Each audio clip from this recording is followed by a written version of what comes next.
Dans cet épisode avec Mark Cuban, vous allez découvrir quel est le meilleur investissement de tous les temps. Si vous êtes sur Internet et vous vous demandez comment devenir riche, je pense que cette vidéo répondra de la façon la plus efficace et pertinente à cette question. Et surtout, en un minimum de temps. Parce que devenir riche, c'est bien joli, mais on n'a pas 3 ans pour ça. C'est tout de suite ou jamais. Plus sérieusement, on va tout de suite commencer cet épisode avec Mark Cuban qui va donner son avis sur Ethereum en comparaison à Bitcoin. Mais ce n'est pas tout, il va également vous dire dans quelle crypto il a investi. Vous allez également découvrir les possibilités qu'offre Ethereum, c'est juste incroyable tout ce qu'on peut déjà faire avec Ethereum. Même si on reste à un stade assez hypothétique, vous allez comprendre pourquoi. Vous allez aussi découvrir un gros changement sur Ethereum, EIP 1559. Si ça vous dit rien pour l'instant, c'est normal, mais ce changement va impacter toutes les personnes qui possèdent des Ethereum d'une façon assez miraculeuse. Vous allez comprendre pourquoi. Et bien sûr, Ethereum n'est pas dans un paradis intouchable. Il y a des dangers, il y a des problèmes, il y a des compétiteurs. On en parlera aussi avant la fin de cet épisode. Et vous saurez tout ce que vous avez à savoir pour faire votre premier investissement ou investir plus ou retirer votre investissement. Parce qu'une chose est sûre, je ne suis pas là pour vous dire ce que vous devez faire, juste là pour vous dire ce que je pense et ce que moi je fais. Et pareil pour Mark Cuban, et c'est d'ailleurs ce qu'il va faire tout de suite. C'est parti. Vous savez, je pense qu'Ethereum actuellement a un avantage par rapport au Bitcoin. Pas en tant que réserve de valeur et de transactions parce que, comme de plus en plus de gens se mettent au NFT, tout ce qu'ils connaîtront, ce sera Ethereum. Et ils devront tous acheter de l'Ethereum pour le faire, pas vrai? Alors voilà, donc vous pensez qu'Ethereum a un avantage sur Bitcoin en tant que réserve de valeur? En ce moment, pour les nouvelles personnes qui arrivent, oui. Parce que... Alors voilà ma logique. Et je sais que tout le monde aura quelque chose à en dire. Donc, si je décide d'aimer l'art digital, comment est-ce que j'achète de l'art digital? Avec des Ethers. Oui. Et si des milliers de gens par jour, 2000 personnes par jour, entrent là-dedans, par rapport au nombre de personnes faisant déjà tout ça, n'est-ce pas? C'est percutant. Parce qu'un jour ou l'autre, l'un d'entre eux sera une baleine et il achètera 1 millier d'Ethers, pas vrai? Et parce qu'il voudra être sur ce marché et acheter une œuvre d'art. Et puis en plus de ça, vous commencerez à voir la musique et à des vidéos de divertissement et des films d'ailleurs, publiés sur OpenSea ou Rarible ou peu importe, pas vrai? Parce que c'est un meilleur moyen de vendre ça. Et qu'est-ce qu'ils vont voir? Et qu'est-ce qu'ils vont devoir faire s'ils veulent créer leur propre commerce? Ils devront dépenser leurs 500 ou 600 $ contre de l'Ethereum. Vous savez, la moitié d'un Ether, juste pour pouvoir participer. Il n'y a rien dans cet écosystème qui dit que vous devez acheter du Bitcoin d'abord, dans le but de transactionner ou de faire quelque chose dans les DeFi. Ou sur n'importe quel marché digital, pas vrai? Juste avant d'aller plus loin, j'ai envie de répondre à la question suivante. Est-ce qu'il est trop tard pour investir dans les crypto-monnaies? Bitcoin, Ethereum et d'autres crypto-monnaies. Pour moi, absolument pas. Même c'est encore le dernier bon moment sur le court terme. Et après, j'ai envie de dire, vous êtes de toute façon en avance sur le long terme. Il faut comprendre que si vous aviez acheté le Bitcoin à 20 000 en 2017, vous auriez quand même un x3 sur votre investissement maintenant quand il est à 60 000. Ce qui veut dire que le pire moment reste un bon moment sur le long terme. Parce qu'on est dans le domaine des cryptos. On va tout de suite parler des NFT. Pour toute personne qui envisagerait un investissement en Ethereum, c'est primordial de comprendre qu'est-ce qu'un NFT. Sinon, vous ne comprenez pas vraiment dans quoi est-ce que vous investissez. Et comme l'a dit Warren Buffett, investissez seulement dans ce que vous comprenez.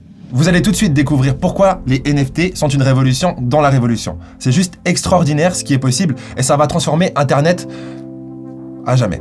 Mais avant ça, c'est l'heure de la promo du jour, Swissborg. Avec Swissborg, vous pouvez acheter vos premières crypto-monnaies de façon rapide, simple et efficace. Tout ça dans une application sur votre téléphone portable de façon totalement sécurisée.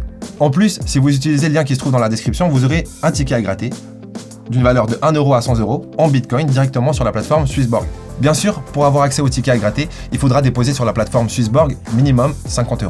Avant de passer au NFT avec Mark Cuban, juste un petit conseil, ne gardez pas tous vos avoirs sur une seule plateforme si vous avez beaucoup d'argent investi dans la crypto.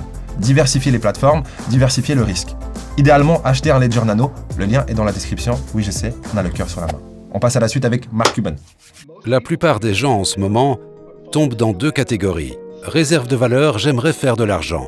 Bitcoin, pas vrai? Ou si vous êtes d'abord un investisseur, Bitcoin.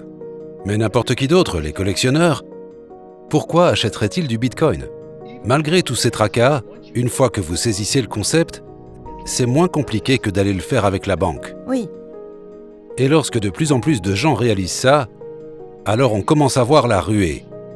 Et donc, C'est la raison pour laquelle je me suis embarqué là-dedans. C'est pour ça que je pense qu'Ethereum va monter encore et encore, parce que c'est le meilleur moyen de faire du yield farming. Bitcoin n'est pas un moyen simple de faire du yield farming pour la plupart des gens, pas vrai? Vous devez faire vos échanges et tout ça, mais avec Ethereum, c'est simple.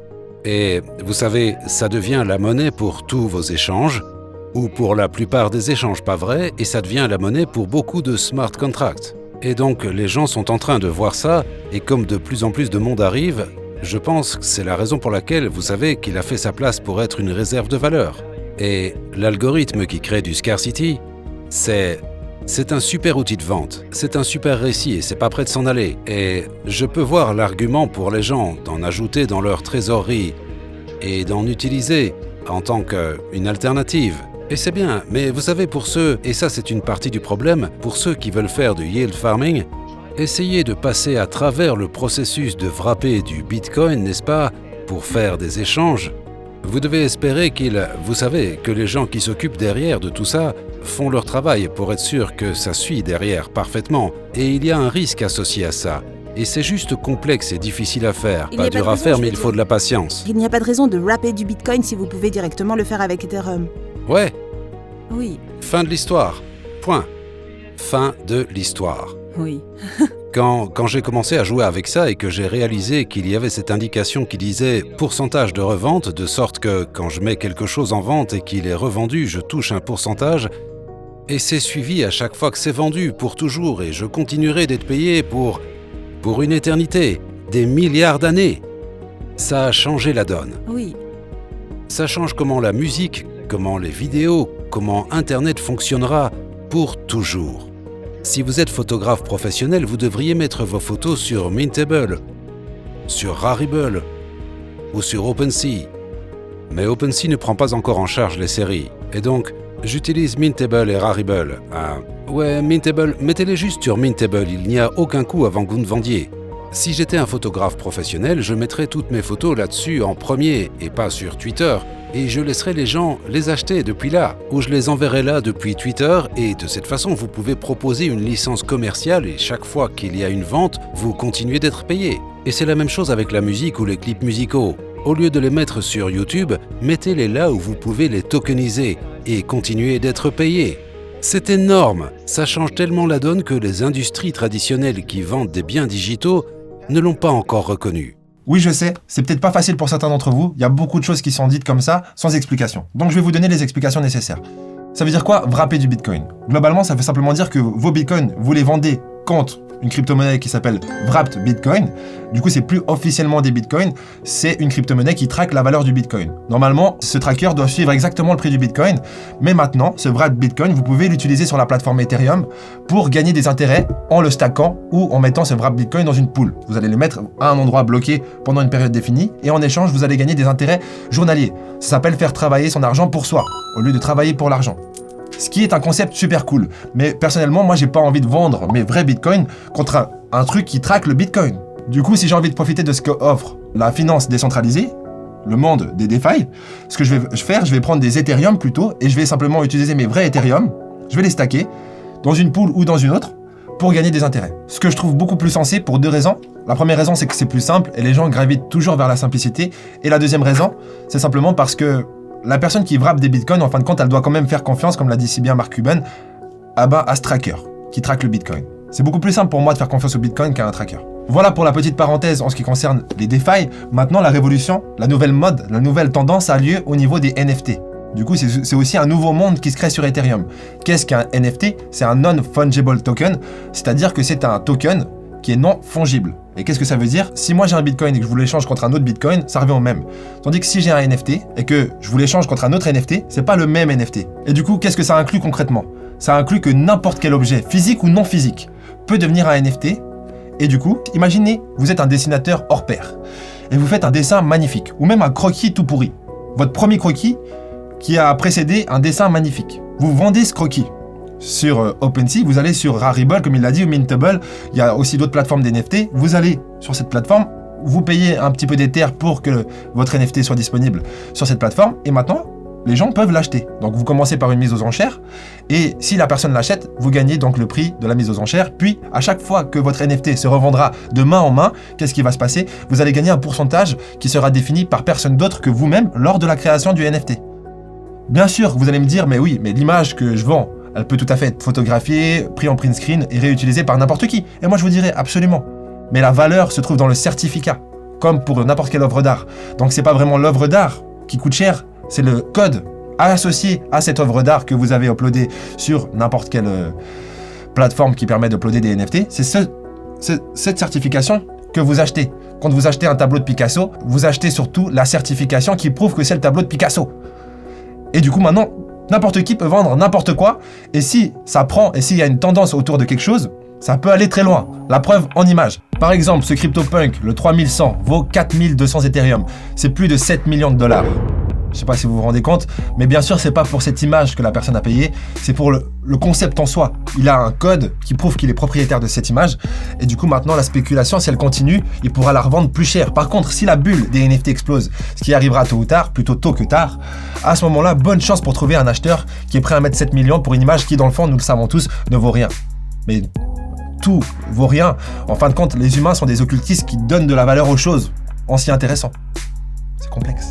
Un exemple de plus, par exemple, c'est Jack Dorsey, le créateur, le fondateur de Twitter, qui a vendu son premier tweet pour plus de 2 millions de dollars. Ne disons pas que c'est n'importe quoi, réalisons la révolution pour ce qu'elle est, apprécions-la pour ce qu'elle est, et laissons-la devenir ce qu'elle doit devenir. On passe tout de suite à la suite, et là, ça devient de plus en plus chaud. Ceux qui sont restés jusqu'à maintenant, vous n'allez pas le regretter, parce que plus on avance dans la vidéo, plus les informations qu'on donne sont importantes. Maintenant, Mark Cuban vous dit dans quel coin il est investi. Bitcoin, Ethereum, Aave, pas beaucoup de sushi. Et comme j'ai dit, j'ai de plus petits tokens que je ne souhaite pas mentionner car je n'ai que de petites positions. Et Litecoin. En dehors de Litecoin, je fais partie des baleines pour chacun d'entre eux. Entre Bitcoin et Ethereum, avez-vous fait moitié-moitié ou possédez-vous plus de l'un que de l'autre? Je possède plus d'Ethereum en termes de nombre d'Ethers, je possède plus de valeur en dollars en Bitcoin, mais ça change. Comme vous savez, j'attends un retracement sur Ethereum depuis qu'il a eu un élan à la hausse. Mais je viens juste d'acheter des AV hier. Et donc, juste avant que ça monte, j'ai acheté des AV pendant longtemps, mais je dirais, si je devais acheter de nouvelles choses, c'est probablement une meilleure façon de répondre à ça. J'achèterais d'abord Ethereum sur un retracement avant d'acheter Bitcoin, mais si Bitcoin redescend vers 30 000, j'en achèterai pas plus. Si Ethereum redescend à 1000, j'en achèterai plus.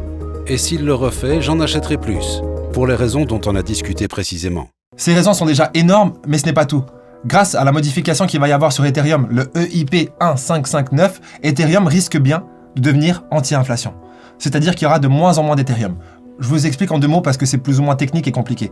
Actuellement, lorsque vous voulez transactionner sur la plateforme Ethereum, particulièrement sur Uniswap, les frais de transaction peuvent monter jusqu'à 80 $, même plus. Ce qui est une grosse barrière pour les investisseurs qui ont des petits montants. Et également les développeurs qui veulent avoir des coûts prévisibles, ce qui est actuellement très difficile, sachant que les frais de transaction varient énormément sur Ethereum et montent très haut comme je l'ai dit. Maintenant, il va y avoir une grosse modification, le EIP 1559, j'ai l'impression d'être un robot, et cette modification va changer plein de choses techniques. Je ne vais pas rentrer trop dans les détails, mais en gros, il y aura déjà les frais de transaction seront beaucoup plus prévisibles grâce à ce qu'on appelle le based fee, mais bon, ça on s'en fout. Ça veut dire que les frais vont être calculés différemment et l'expérience utilisateur va être améliorée. En plus de ça, chaque fois que vous payez les frais seront payés uniquement en Ethereum, ce qui n'était pas le cas avant, et ces Ethereum seront brûlés. Ce qui est absolument génial pour toutes les personnes qui possèdent des Ethereum, c'est l'inverse de l'inflation. Moins il y a d'Ethereum, plus les Ethereum que vous avez ont de la valeur. Si on brûle plus d'Ethereum que ce qu'on en crée, enfin que ce que les mineurs créent, on va dire, et ben à ce moment-là, Ethereum devient anti-inflation et chaque jour qui passe, il y aura de moins en moins d'Ethereum. Si c'est ce qui arrive, ça aura un impact direct sur le prix d'Ethereum.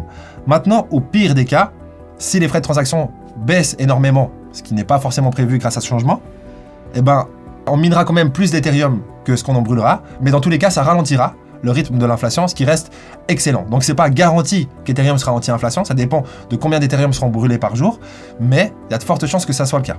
Ce changement prendra place en juillet, en tout cas c'est ce qui a été annoncé, et généralement, la plupart du temps, les gens investissent avant que ce genre d'implémentation ait lieu et vendent le jour de l'implémentation. C'est exactement ce qui s'est passé pour Cardano, qui a déployé les smart contracts il y a environ une semaine, et justement depuis cette implémentation, le prix a fait un retracement, alors qu'avant ça, les gens ont fait exploser le prix de Cardano. D'ailleurs, petite parenthèse, Cardano se présente comme le compétiteur numéro 1 d'Ethereum actuellement, et Polkadot se présente plutôt comme une forme de complémentation à ce que Ethereum peut proposer. Dans tous les cas, si vous voulez pas uniquement acheter des Ethereum en ce qui concerne la plateforme de demain, pourquoi pas investir un petit pourcentage de vos avoirs dans Cardano et Polkadot également. Pour info, j'ai des petites positions dans Cardano et Polkadot, mais le 80% de mes avoirs est dans Ethereum pour la simple et bonne raison que je crois plus en Ethereum après ce que j'ai étudié. Bien sûr que je pense qu'il y a de la place pour plus que juste une plateforme dans un domaine aussi grand que le domaine de la blockchain. Mais voilà, dans la vie, il faut prendre des décisions. Vous connaissez la mienne. Je pense pas vendre mes Ethereum avant juillet. De toute façon, si ça devait changer, je vous le dirai sur Telegram en temps réel et sur YouTube avec un temps de retard. Et n'oubliez pas, l'idée long terme, malgré tout, reste la même. C'est que, à la base, j'avais la majorité de mes avoirs dans Bitcoin, j'ai vendu ces Bitcoins contre des Ethereum, et à un moment ou à un autre, je revendrai une grande partie de ces Ethereum contre des Bitcoins. Mon but dans la vie actuellement, financièrement, c'est pas d'avoir plus d'argent, c'est d'avoir plus de Bitcoin. N'oubliez pas de lâcher un petit pouce en l'air si vous aussi vous aimez les cryptos, de nous dire dans les commentaires quels sont vos cryptos préférés, ça m'intéresse énormément, et de vous abonner et cliquer sur la petite cloche pour louper aucune de nos prochaines vidéos. Et moi je vous dis au prochain épisode. They tryna at me, I'm running the race. I gotta pick up the pace. They throwing shade, but I'm gone. You gotta keep it a buck to my face. Taking the gang out of space.